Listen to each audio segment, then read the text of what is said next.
Sir, या निवडणुकीमध्ये आपलं तिकीट पक्कं झालंय. 100% आपल्याला संधी मिळणार आहे. जनतेतूनही खूप छान प्रतिसाद आहे. पण अडचण मात्र एक आहे सर, आपल्याला लोकांच्या समोर धाडसाने भाषण करता येत नाही, बोलता येत नाही.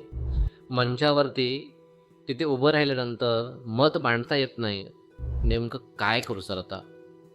तर मित्रांनो, ते पूर्वीपासून करायला पाहिजे होतं, हरकत नाही.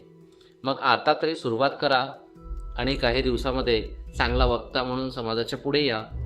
कारण खूप मोठा अनुभव आहे. चांगला काम करण्याचा म्हणजे आपला वारसासुद्धा आहे.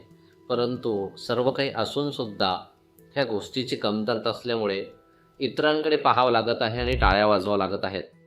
आणि स्वतःसाठी टाळ्या वाजवण्याची संधी इतरांना देण्याची वेळ येते, तेव्हा कुठेतरी दडून बसावं लागत आहे. मित्रांनो, कशाला? आता हे जग प्रेझेंटेशनचं आहे, आता हे जग बोलण्याचं आहे, आता हे जग मांडण्याचं आहे. आता हे लहान-लहान, छोटे-छोटे मुलंसुद्धा बघा ना, किती म्हणजे चांगल्या रीतीने पुढे येत आहेत. त्यांचे व्हिडिओज लाखो लोक बघत आहेत. मग आपल्याला काय भीती आहे?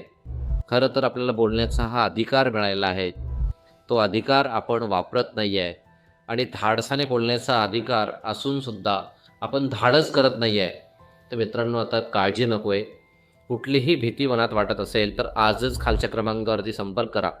ऑनलाईन आणि ऑफलाईन स्वरूपामध्ये अष्टपैलू फाउंडेशन तुम्हाला प्रशिक्षण द्यायला तयार आहे. स्वतः मी प्रकाश गिरे पाटील आपल्यासोबत आहे. आणि आणि अनेक मोठ्या मोठ्या वेगवेगळ्या नेत्यांपर्यंत आपण प्रशिक्षणाच्या माध्यमातून पोहोचलेले आहोत.